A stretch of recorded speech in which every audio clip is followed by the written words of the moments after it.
Hi everyone, welcome. Thank you for taking the time out of your day to watch this video. I'm Debbie McClackery and the Principal Consultant of DM Data Security Consulting. My expertise is in data privacy, information security and human risk management. I'm passionate about data protection and keeping data secure. The video today will focus on direct marketing requirements when using electronic marketing channels that are covered by the PECR regulation. The main points we'll cover are the regulations that impact on PECR and how they interlink, the different types of PECR subscribers, electronic mail, live telephone calls, automated telephone calls, facts and further considerations. If you do have any questions, just add them under the video and I will get back to you. So the different regulations that have an impact on PECR, which is short for the Privacy and Electronic Communications Regulation of 2003, are GDPR, so the General Data Protection Regulation of 2018, the UK GDPR, which came into force in 2020 after Brexit, and also our UK Local Privacy Law, which is the Data Protection Act of 2018. Why is it important to know how to manage direct marketing and be compliant with PECR and GDPR? In 2022, there were 27 companies fined by the ICO for unsolicited electronic direct marketing communication. And the combined fine for these violations was 2,306,000. And the highest fine under PECR is currently 500,000 for the company or director. Essentially, though, people have a right to privacy and have rights over how their data is being used. So these different regulations impact on the PECR regulation. So if we're sending direct marketing, we're potentially using personal data. And if we are using personal data, that means then we need to have a lawful basis for processing that personal data. And that is usually either consent or legitimate interest. But not only that, under GDPR, it has to be transparent. So individuals need to know that that data is being processed about them and that they're expecting that marketing. The PECR regulation here, for this video, we're talking about the electronic marketing. PECR also covers the security of public electronic communication services, also the privacy of customers using those services, and cookies as well. And the Data Protection Act of 2018 provides the definition of direct marketing. So the definition is the communication by whatever means of advertising or marketing material which is directed to particular individuals. So if we go through a few of the other concepts, what is personal data? Well, personal data is information that identifies an individual either directly or indirectly from a single or multiple sources. Examples of where personal data are used in direct marketing, it could be that you're using their telephone number or their email address. And if the email address contains first name dot last name at companyname.co.uk, that means that you're processing personal data because you've got their name. If the email address was support at companyname.co.uk, that's not personal data because you cannot identify the individual. So if you're processing personal data, you must have a lawful basis to process that data under the GDPR. So for direct marketing, the two most common lawful bases are consent and legitimate interest. And again, individuals must have transparency on how their personal data is used. So first of all, if we talk about consent, so the GDPR definition of consent is that it's freely given, it's specific, informed, and unambiguous indication of the data subject. The data subject is the individual, their wishes by which he or she, by a statement or by a clear affirmative action, signifies agreement to the processing of personal data relating to him or her. So the requirements are quite strict for consent under GDPR. So it's got to be freely given. It can't be bundled into terms and conditions. It's got to be specific. So it's got to be very clear what they are consenting to. You need to have consent records. You need to keep those whilst you're processing their data. And this means that you're recording who they are, when the consent was given, how it was recorded, what they were consenting to, etc.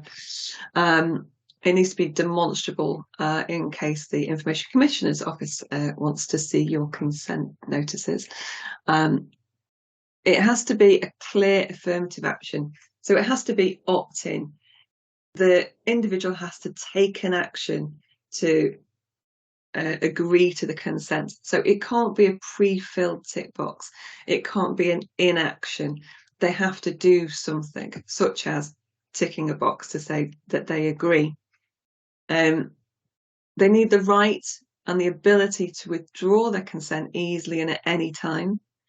And consent has to be granular. So thinking about whether you want to process that data for more purposes than just for marketing, whether you want to process the marketing via email, via telephone, via fax, etc. There's an example here of a direct marketing consent, and this is a really good example from the ICO. So you've got a tick box, so the user has to, or the individual has to take an affirmative action to say that they agree by ticking the box. It says tick here if you would like to receive marketing emails. So you know it's marketing, and you also know that the communication channel being used is by email. And it's from us about our services. So you'll also have the company's information available to you as well. So legitimate interest is the other option for lawful basis. This can be used in examples such as where there's a soft opt-in for individual subscribers, or the marketing's been sent by email to a corporate subscriber. I'm going to go into more detail about corporate and individual subscribers shortly. There are three elements to the legitimate interest basis. It helps you to think of it as a three-part test. So you'd need to identify a legitimate interest, show that the processing is necessary to achieve it, and balance it against the individual's interests, rights, and freedoms. And where you are processing personal data using legitimate interest, you need to also perform a legitimate interest risk assessment and keep that documented. So PECR electronic marketing has several channels. So it covers electronic mail, live calls, automated calls, and faxes.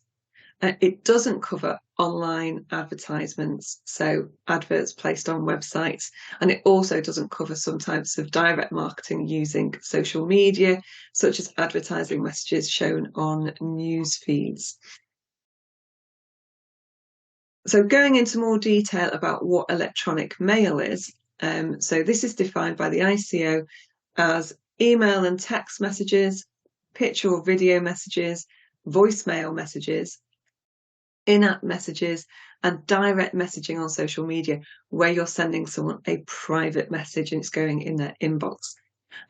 Essentially, any type of direct electronic communication.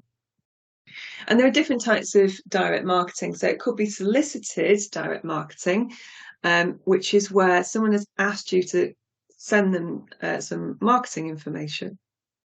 So you can send them that marketing information without further consent or soft opt-in prior to sending it to them.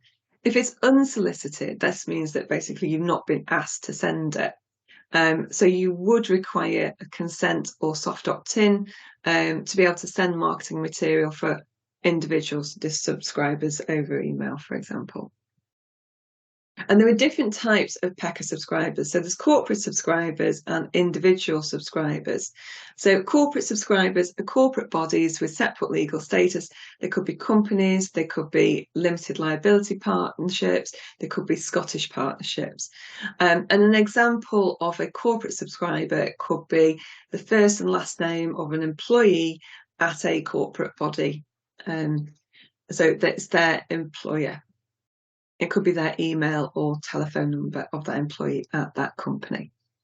Individual subscribers, that could be personal email addresses, but equally it could also be email addresses or personal email addresses of sole traders, and also some types of partnerships as well. So for both types of subscribers, for the electronic mail direct marketing, there are rules that you have to follow for both. So you can't hide or disguise your identity when you send the marketing. You've got to ensure that they can opt out or unsubscribe, and you have to provide a valid contact address. So for individual subscribers, there are two options to be able to send them direct marketing. You can use consent, which we've already spoken about, or there's also something called soft opt-in. And you can use soft opt-in if all of the below apply.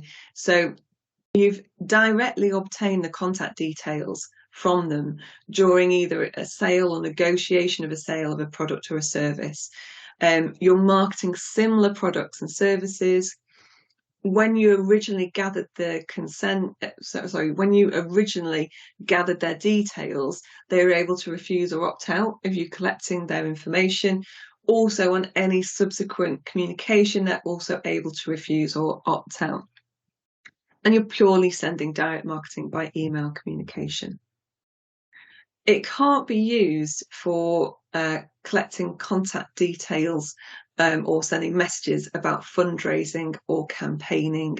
And also, you can't use their contact details to send someone else's marketing as well. So for telephone live call marketing, you can't make live call marketing if they've asked you not to call them. Their number is listed on the telephone preference service or the corporate telephone preference service, unless they have specifically consented to allow you to call. It can't be a call in relation to claims management unless they've provided consent. And it also can't be in relation to pension schemes unless there are very specific things in place, which you can find out more detail on in the ICO website. You must always provide your name, always display your telephone number or an alternative contact number, provide an address and a free contact number if asked. There are different rules for making automated telephone calls for marketing purposes. So consent must be in place if you plan on using automated marketing.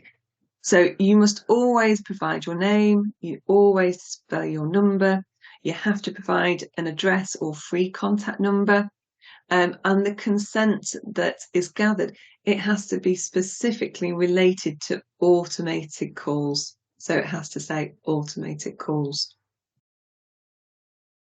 If you still use faxes, these are also under the PECR regulation. So you can't send faxes if individual subscribers haven't consented to receive them, a corporate subscriber has objected to your marketing, or the number is listed on the fax preference service, unless they have already provided you with consent. And you must always provide your name, contact address, or free phone number. Again, consent to send faxes specifically. So talking about the granular consent again to individual subscribers. So here's an overview of the requirements for how direct marketing can be in place for individual subscribers and corporate subscribers using the different marketing communication channels.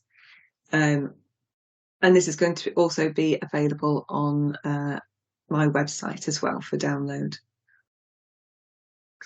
So PECR doesn't apply for posts, so mail shots, things sent through the post is not covered by PECR, and also online advertising. There are a few further considerations to take into account.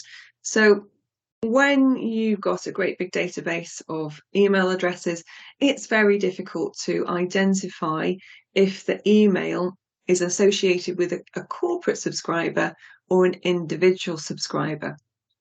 Unless the individual subscriber, it's clear that it's a personal email address. But because individual subscribers can be sole traders and some types of partnerships, that's difficult to identify from purely an email. So what some companies do, they take the stance to standardize their processes, and to ensure that they're PECR compliant. They actually gather consent for the use for sending electronic direct marketing mails. And it also, you then know that these people do want to receive marketing as well. So that is what some companies are doing. They're using consent rather than the legitimate interest when it comes to corporate subscribers, to reduce that risk there. And where names are included in emails, you're processing personal data. So not only do you have to consider PECR, you also have to consider the GDPR, the UK GDPR, and the DPA 2018. So you need to know that you have a lawful basis for processing. The individual needs to know how their data is going to be processed. So there are more requirements where personal data is being processed. You don't need consent when you send out service messages. But if you are sending out service messages, these should not include any marketing such as promotions, upsell, cross-sell, etc., and only include service and factual information. There have been fines associated with service messages that actually have included marketing information as well. So that brings us to the end of the video. Thanks so much for listening.